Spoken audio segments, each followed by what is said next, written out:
I never thought a neighborhood dispute would lead to me spending $3,000 on a lawyer. But when Patricia Carmichael accused me of skipping mandatory HOA meetings and slapped me with $18,000 in accumulated fines, I knew this wasn't going to end well for someone. My name is Xavier Jameson, and I had been living in the Ridgemont Oaks subdivision in Alpharetta, Georgia, for exactly 2 years when this nightmare started. I worked as a software engineer for a tech company downtown, kept my lawn pristine, painted my house the approved shade of beige from the HOA's color palette, and genuinely tried to be a good neighbor. I attended every single mandatory HOA meeting because I knew how strict our association was, and I had heard horror stories from other homeowners about Patricia and her board of enablers. The letter arrived on a Tuesday morning in March. I was drinking my coffee, getting ready for work, when I saw the certified mail notice through my front door window. My stomach dropped immediately because certified mail from the Ridgemont Oaks HOA was never good news. I signed for it, and the postal worker gave me a sympathetic look that told me she had delivered plenty of these before. Inside was a formal notice stating that I had failed to attend 12 mandatory HOA meetings over the past 18 months. According to the letter, each missed meeting carried a fine of $1,500, totaling $18,000.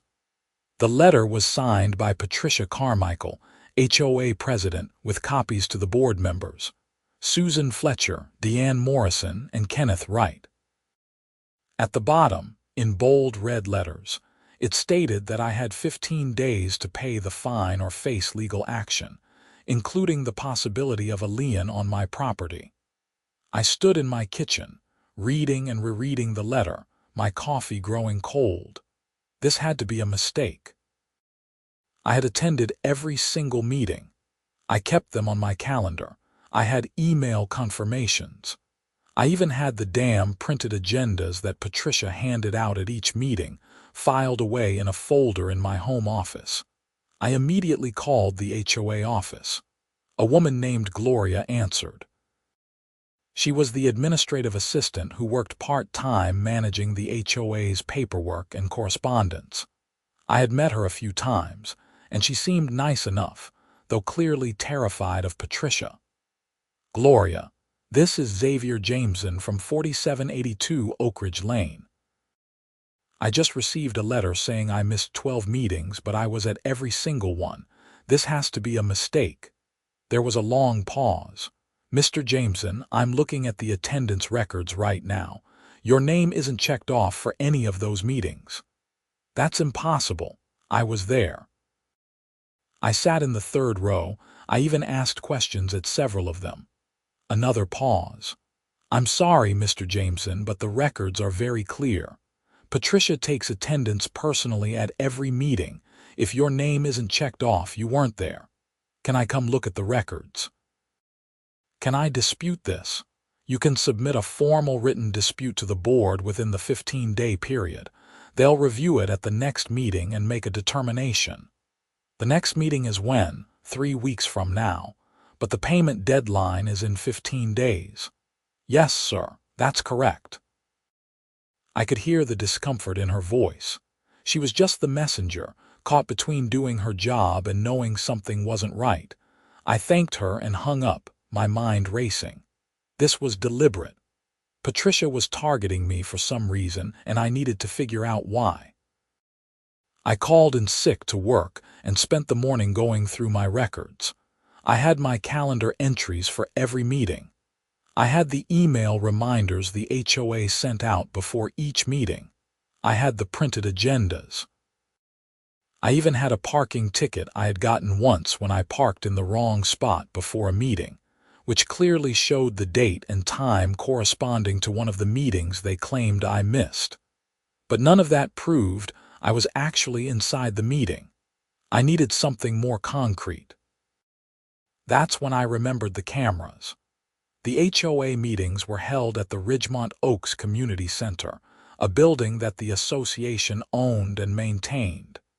It was a nice facility with a meeting room, a small gym, and a kitchen for community events. And like most modern buildings, it had security cameras. I drove over to the community center immediately. It was late morning on a weekday, and the building was mostly empty except for a couple of people using the gym. I went to the small office where Gloria worked.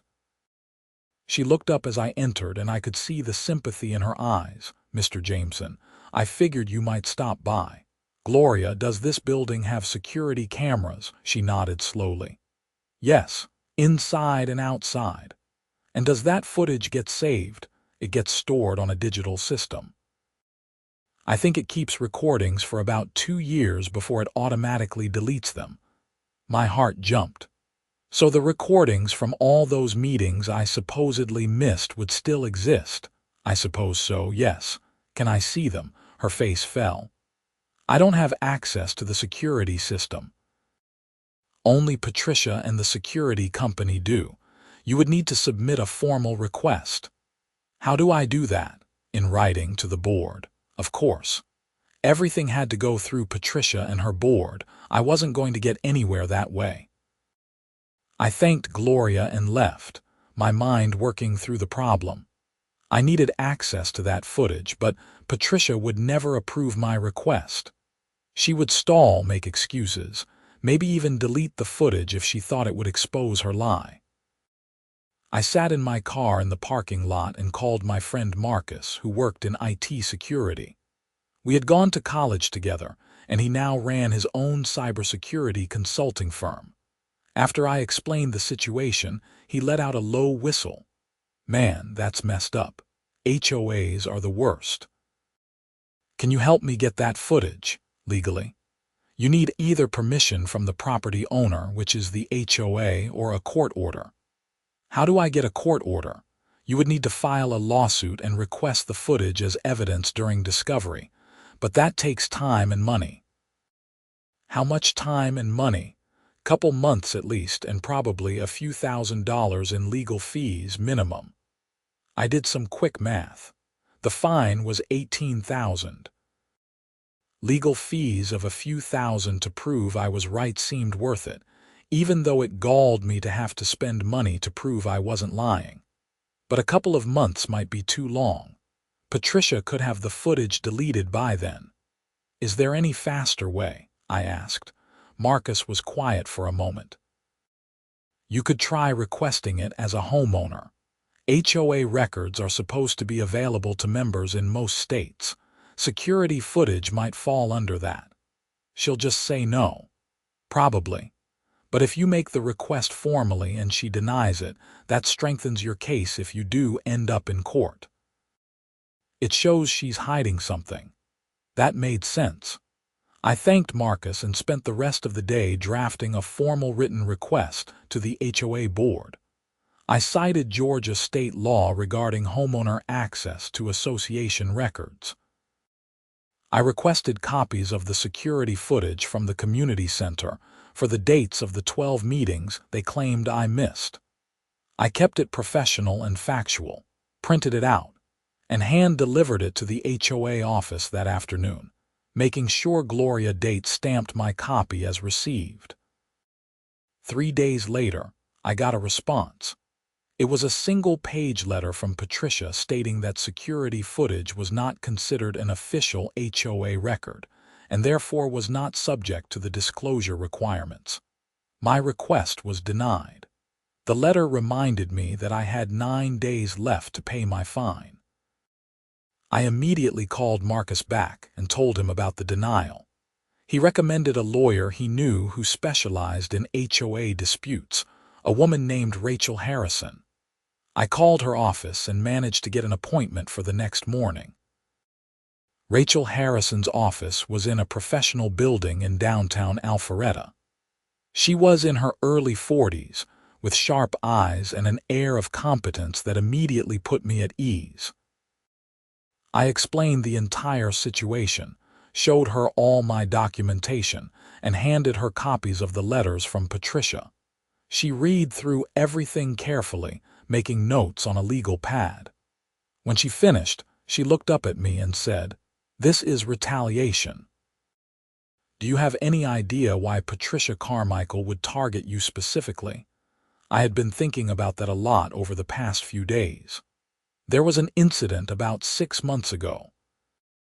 Patricia wanted to pass a new rule that would have required all homeowners to use the HOA's preferred landscaping company for yard maintenance. It would have cost about $300 a month, and the landscaping company was owned by her brother-in-law. I spoke up at the meeting and said it seemed like a conflict of interest, and that homeowners should be able to choose their own landscapers as long as they kept their yards to HOA standards. A bunch of other homeowners agreed with me, and the measure failed. Rachel nodded, writing more notes. "That would do it. Patricia sounds like the vindictive type, and you embarrassed her in front of the community. This is her way of punishing you and making an example out of you. Can we stop her?" "Yes, but we need to move fast. I'm going to file an emergency motion with the court requesting an injunction against the fines and a court order to preserve and produce the security footage. I'll argue that the HOA is acting in bad faith and that you need the footage to defend yourself against these fraudulent charges." "How long will that take?" "I can file the motion tomorrow.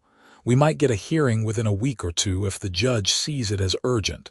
In the meantime, don't pay the fine. If you pay it, it becomes much harder to fight. What if they put a lien on my house? They won't have time, trust me. We're going to move faster than they expect."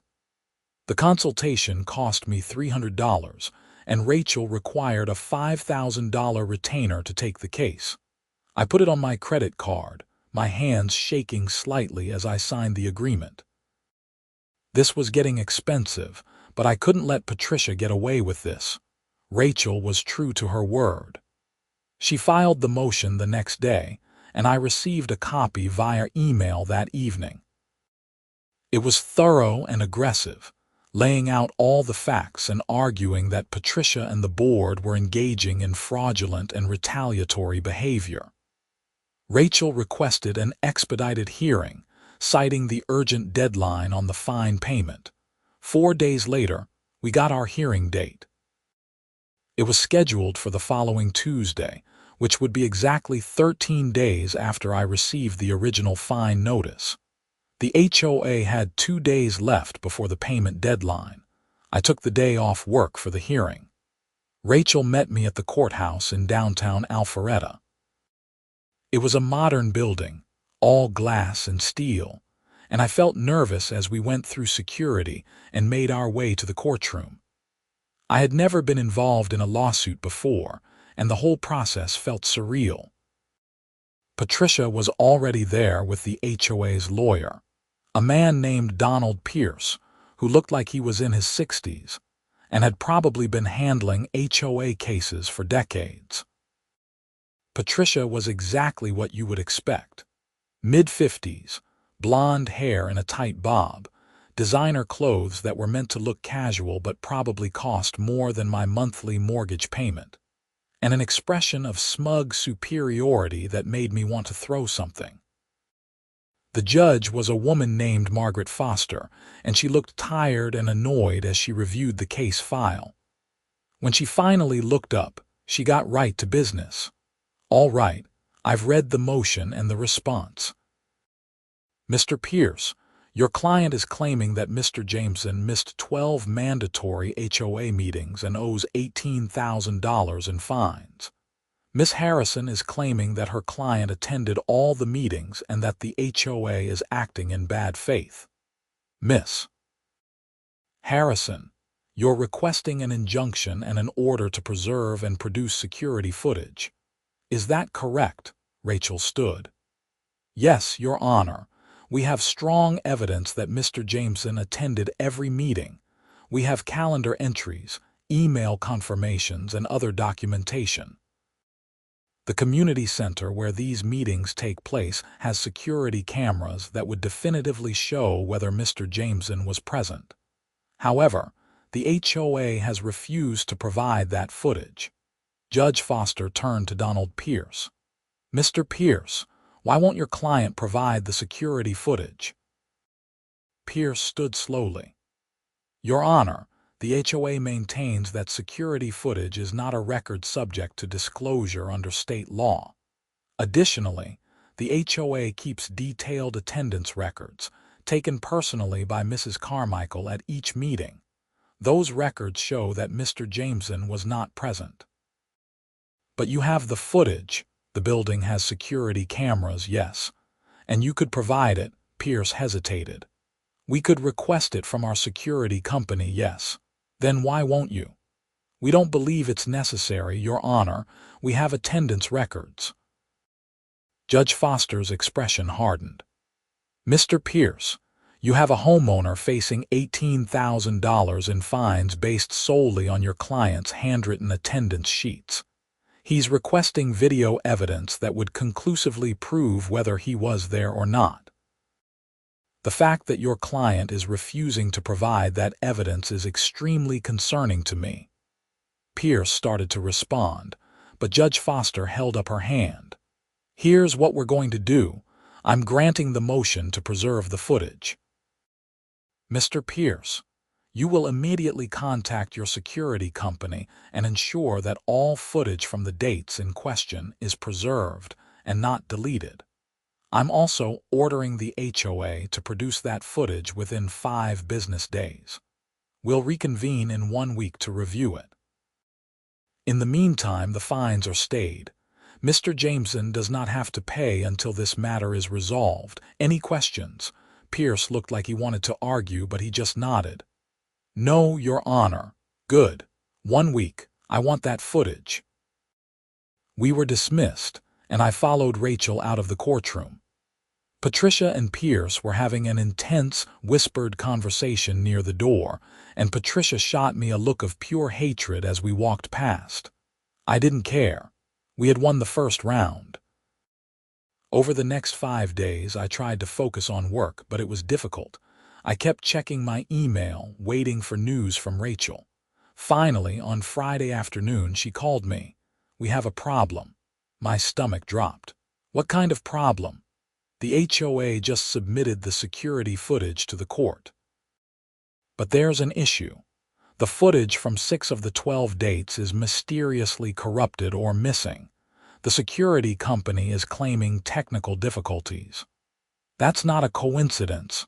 No, it's not. But here's the good news. The footage from the other 6 dates is intact and I've reviewed it. Xavier, you're clearly visible entering and attending all 6 of those meetings. I felt a surge of relief and anger. So I was right. You were absolutely right. And the fact that half the footage is conveniently missing is going to look very bad for them in court. I'm preparing a supplemental brief arguing that the missing footage is evidence of spoliation, which means destroying or hiding evidence. It's a serious issue, and judges don't like it. The hearing the following Tuesday was much more interesting. Judge Foster had clearly reviewed the footage and the briefings, and she did not look happy. Before anyone could say anything, she addressed Pierce directly. Mr. Pierce, I've watched the security footage your client provided. Mr. Jameson is clearly visible at 6 of the meetings. Can you explain why Mrs. Carmichael's attendance records show him as absent? Pierce cleared his throat. Your Honor, Mrs. Carmichael maintains that she takes attendance very carefully. There may have been an error in the records. An error. For 6 different meetings. It's possible, Your Honor. What about the other 6 meetings where the footage is conveniently missing? The security company has indicated that there were technical issues with the recording system on those dates. Judge Foster leaned forward. Mr. Pierce, I've been a judge for 15 years and I've seen a lot of nonsense in my courtroom, but this is particularly egregious. Your client accused Mr. Jameson of missing 12 meetings. We have video evidence proving he attended at least 6 of them, which means Mrs. Carmichael's attendance records are either incompetent or fraudulent. The footage from the other 6 meetings is missing under suspicious circumstances. What am I supposed to conclude here? Pierce looked uncomfortable. Your Honor, perhaps Mrs. Carmichael made some mistakes in her record keeping. Some mistakes. $18,000 worth of mistakes. Judge Foster turned to Patricia, who was sitting rigidly in her chair. Mrs. Carmichael, stand up, please. Patricia stood, her face pale. Mrs. Carmichael, did you deliberately falsify the attendance records for Mr. Jameson? Patricia's voice was tight. No, Your Honor, I take attendance very seriously. I must have made some errors. 12 errors. Yes, Your Honor. Judge Foster stared at her for a long moment. Mrs. Carmichael, I want you to understand something. HOAs have a lot of power over homeowners. You can fine them, put liens on their properties, and make their lives miserable. That power comes with responsibility. When you abuse that power to target someone you don't like, you're not just being petty. You're potentially destroying someone's financial life. Mr. Jameson could have lost his home over your errors. Patricia didn't respond, but I could see her hands shaking.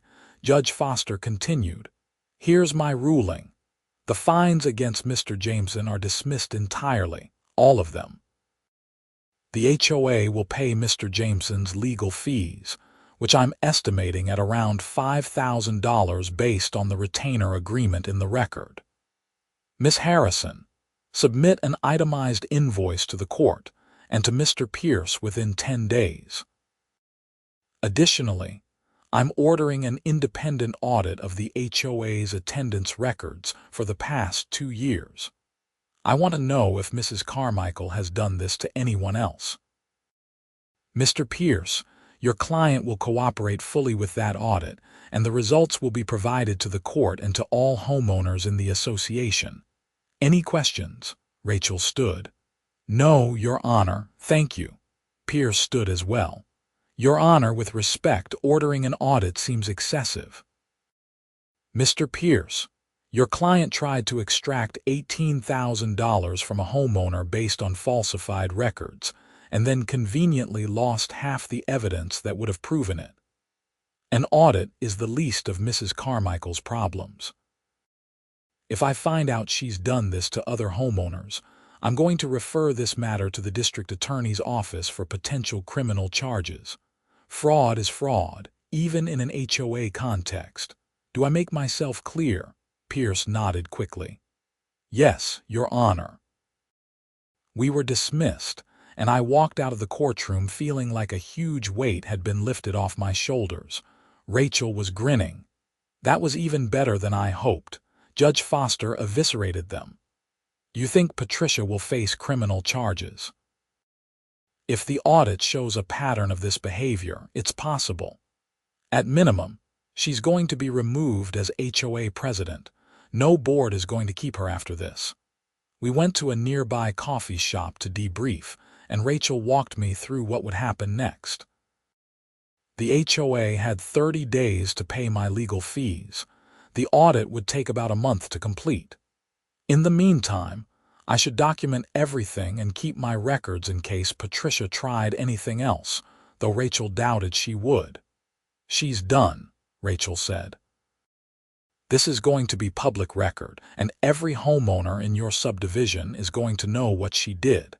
She's probably going to resign before she gets voted out. I went home that evening feeling vindicated but exhausted. The whole process had taken nearly a month and had been incredibly stressful. I couldn't imagine what would have happened if I hadn't pushed back, if I had just paid the fine, or if the security footage hadn't existed. How many other homeowners had Patricia targeted over the years? How much money had she extracted through these fraudulent fines? The next day, I got a call from Gloria at the HOA office. She sounded relieved. Mr. Jameson, I just wanted to call and say congratulations. I'm so glad you fought this. Patricia has been doing things like this for years, and nobody ever challenged her. Has she done this to other people? Gloria hesitated. I shouldn't say too much because of the audit, but yes. She has favorites and people she doesn't like, and she finds ways to punish the ones she doesn't like. You're the first person who actually fought back hard enough to expose her. Why didn't you say something? Because I need this job, and Patricia would have fired me in a heartbeat. But now that it's out in the open, I've already been contacted by the auditor, and I'm going to tell them everything I know. I thanked Gloria and hung up, feeling a mix of satisfaction and anger. Patricia had been running the HOA like her personal fiefdom, and no one had stopped her because she held all the power. Over the next few weeks, things moved quickly. The audit began, and the auditor, a forensic accountant named Thomas Brennan, started interviewing homeowners and reviewing records.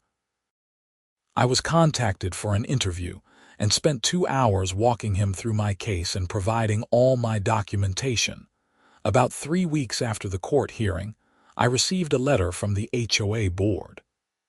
It was signed by Susan Fletcher, Deanne Morrison, and Kenneth Wright, but notably not by Patricia. The letter informed all homeowners that Patricia Carmichael had resigned as HOA president effective immediately. Susan Fletcher was taking over as interim president. The letter also mentioned that the board was cooperating with an ongoing audit and that more information would be provided when it was complete. 2 days after that letter, I got a call from Rachel. "You need to hear this. I just got off the phone with Thomas Brennan, the auditor. He found evidence that Patricia has been doing this to at least 15 other homeowners over the past 3 years. She would target people she didn't like, falsify records, levy fines, and pocket some of the money.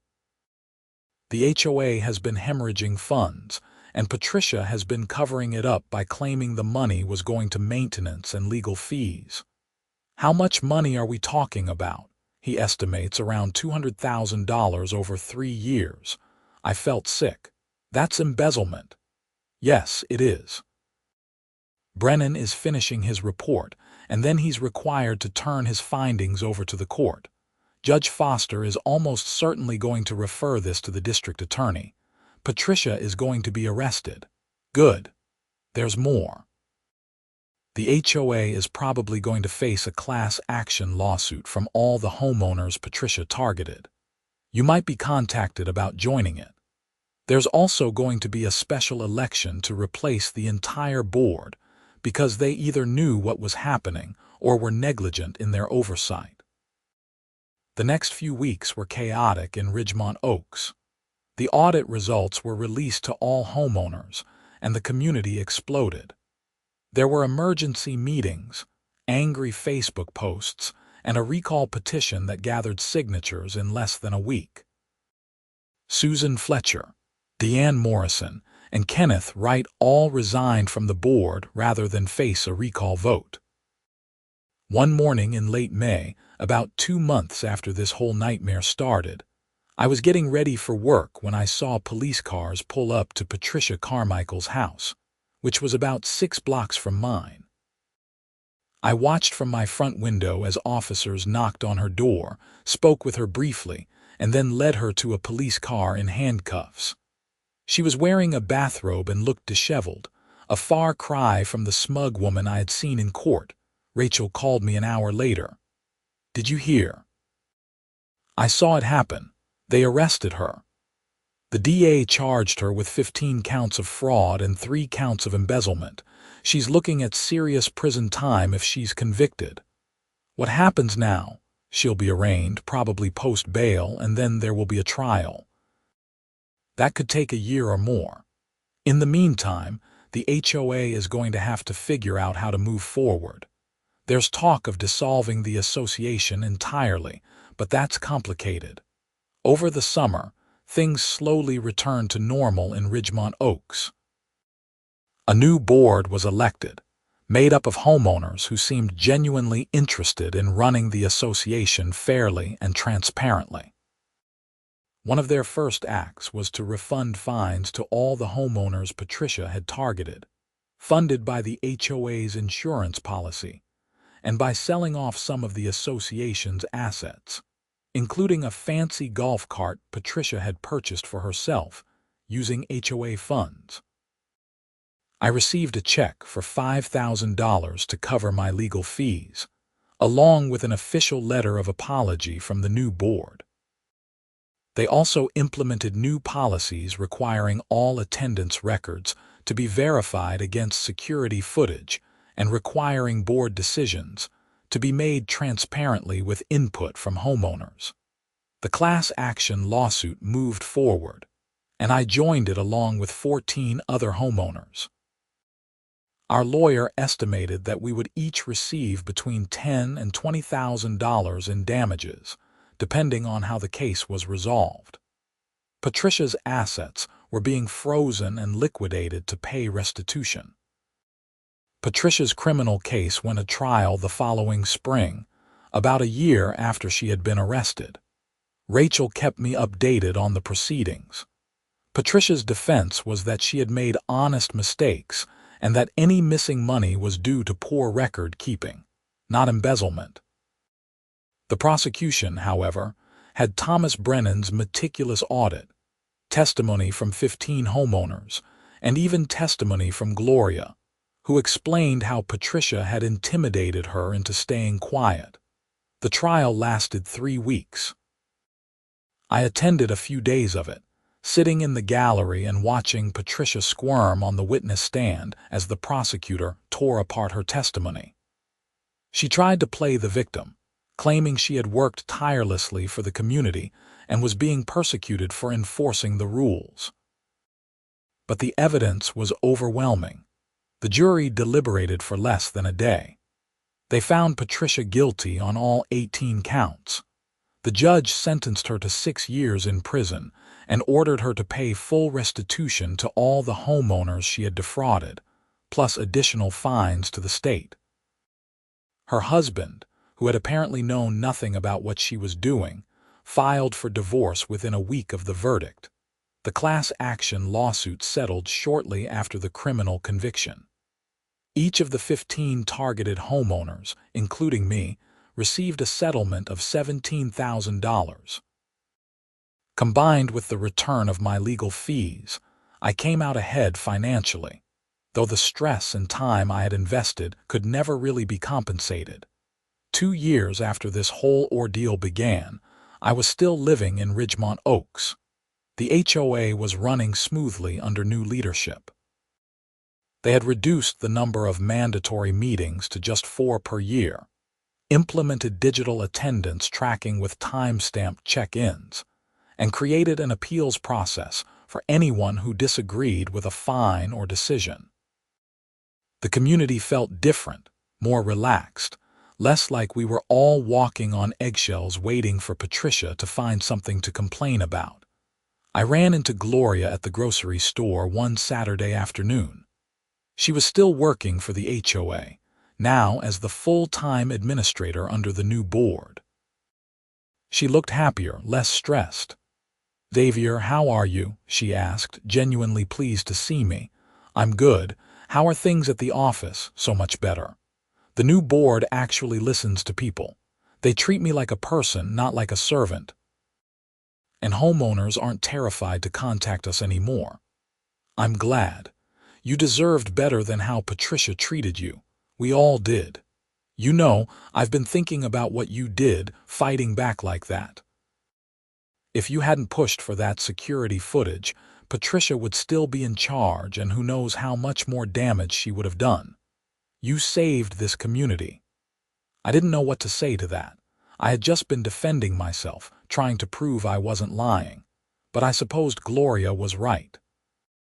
By refusing to back down, by insisting on the truth, I had exposed a much bigger problem.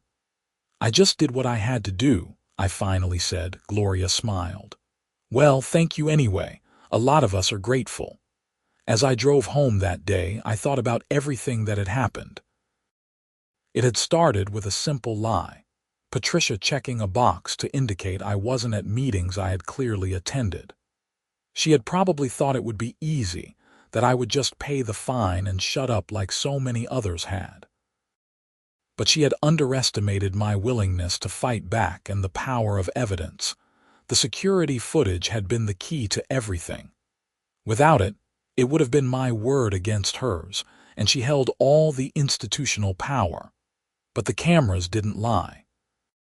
They showed the truth in a way that couldn't be disputed or explained away. Once that truth came out, everything else had unraveled. I pulled into my driveway and sat in my car for a moment, looking at my house.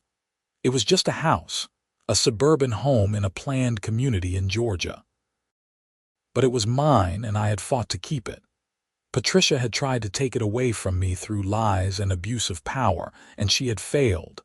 I got out of my car and went inside, feeling at peace for the first time in years. The nightmare was over. Patricia was in prison. The HOA was functional. And I had learned an important lesson about standing up for yourself, even when the odds seemed stacked against you. Sometimes the system works. Sometimes justice prevails, but only if you're willing to fight for it.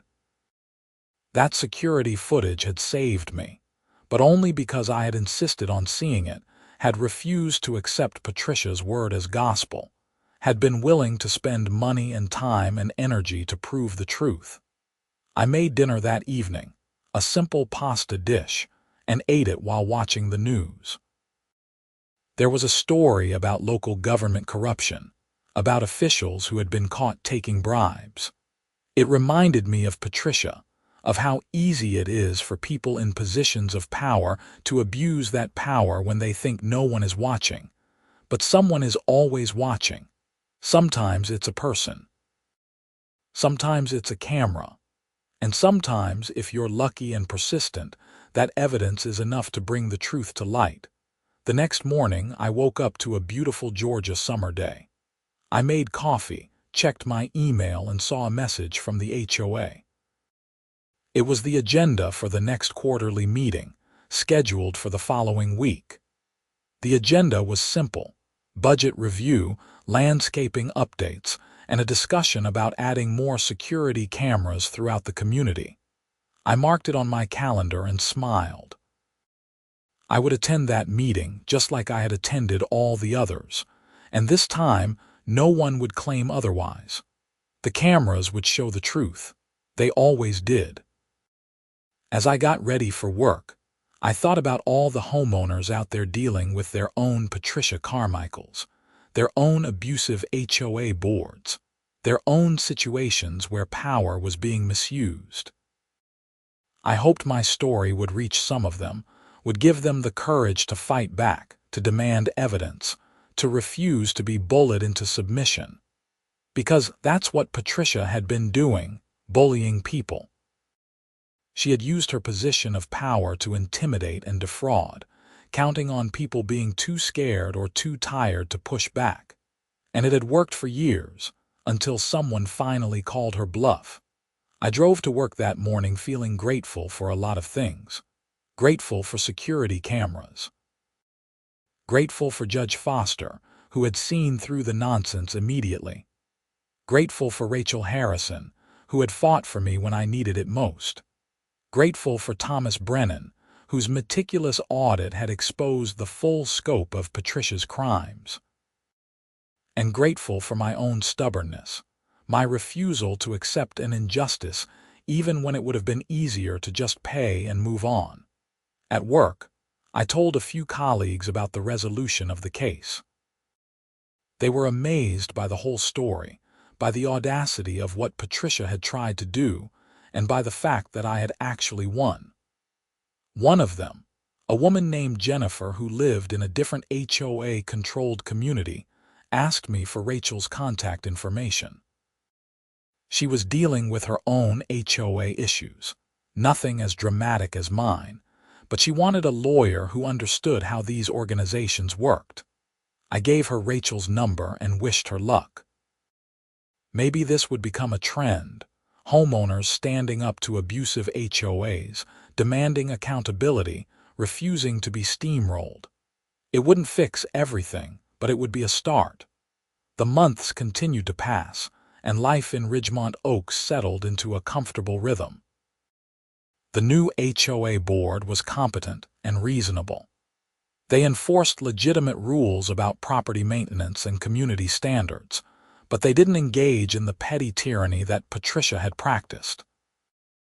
Homeowners started to actually enjoy living there again, started to feel like it was a community rather than a dictatorship.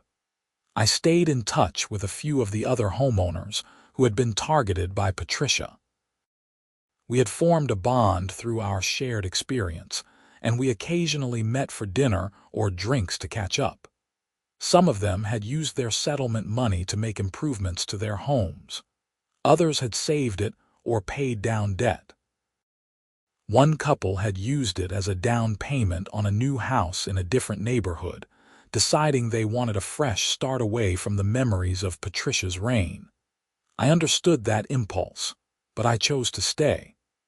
Ridgemont Oaks was my home, and I wasn't going to let Patricia's actions drive me away.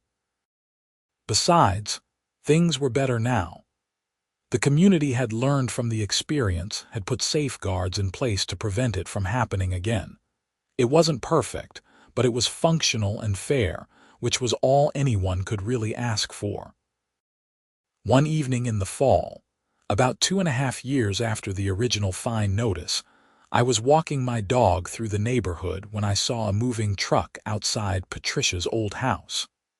A young couple was moving in, directing the movers and looking excited about their new home. I stopped to introduce myself. "Welcome to the neighborhood," I said, shaking hands with the husband, whose name was David, and his wife, whose name was Emily. "Thanks," David said. "We're excited. This seems like a great community." "It is now," I said, and then paused. "Can I give you some advice?" "Sure. Go to the HOA meetings. Stay informed about what's happening, and if something doesn't seem right, speak up. The board works for us, not the other way around." Emily nodded. "We actually heard there was some drama with the old HOA president." "Something about fraud?" "Yeah, there was. But it's all resolved now and the current board is good. Just stay engaged and you'll be fine." We chatted for a few more minutes and then I continued my walk.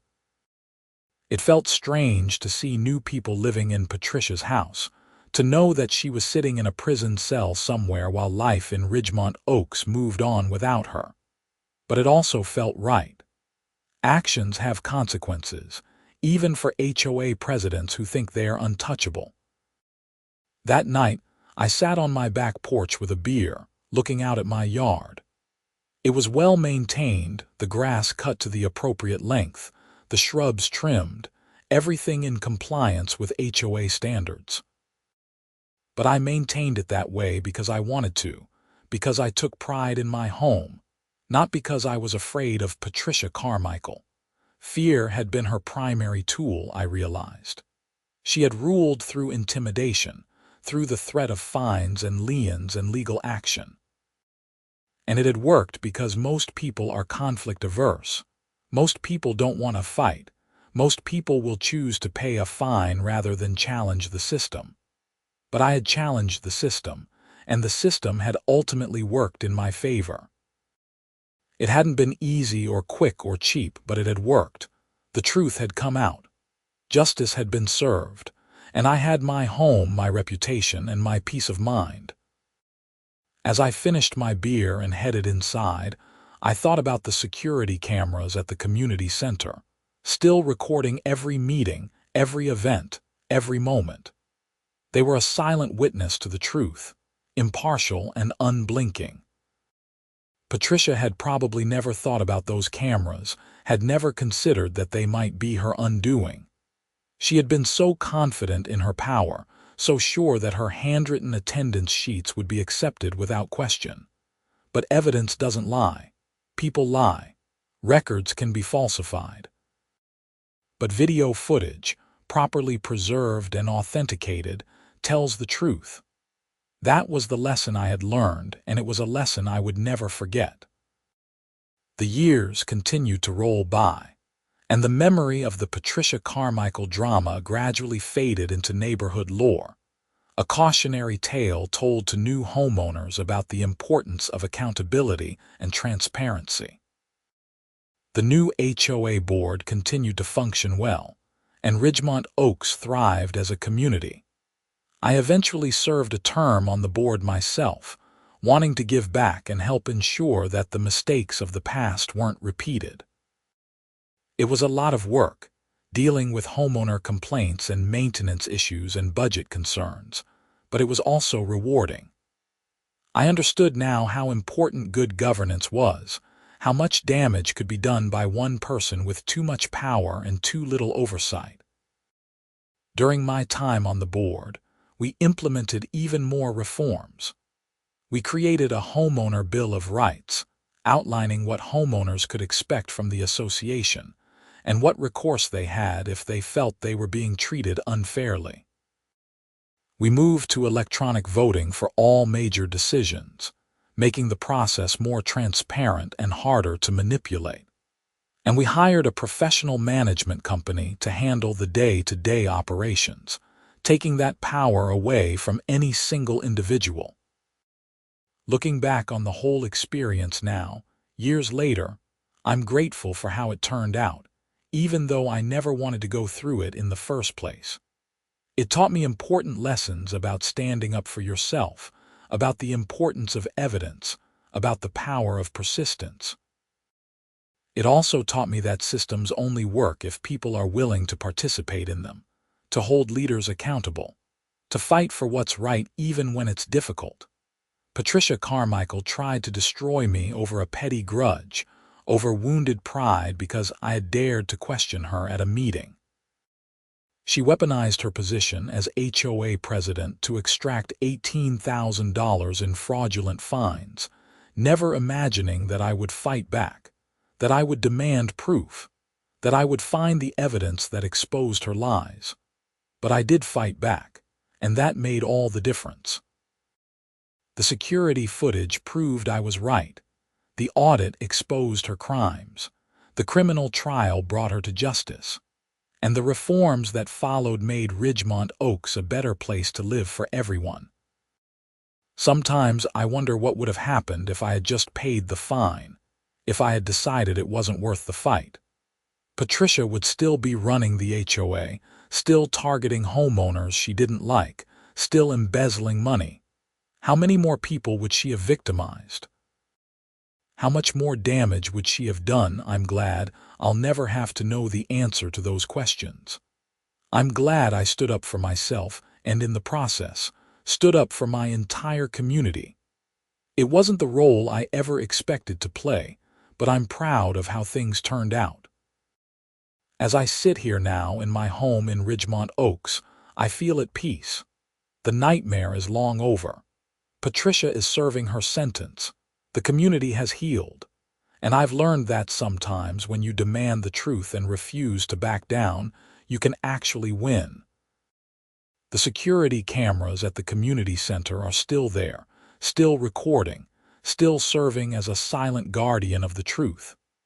Every time I attend a meeting now, I glance up at them and smile, remembering how they saved me from a massive injustice. That's the power of evidence. That's the power of persistence. And that's the power of refusing to be bullied, even when the person doing the bullying seems to hold all the cards. Because they don't hold all the cards. The truth is always out there, waiting to be found, waiting to be brought to light. And in this case, the truth was captured on camera, frame by frame, meeting by meeting, proving beyond any doubt that I had done nothing wrong, that Patricia Carmichael was the liar, and that justice would eventually prevail. It took time, it took money, it took effort, but in the end, the truth won. And that's what matters most.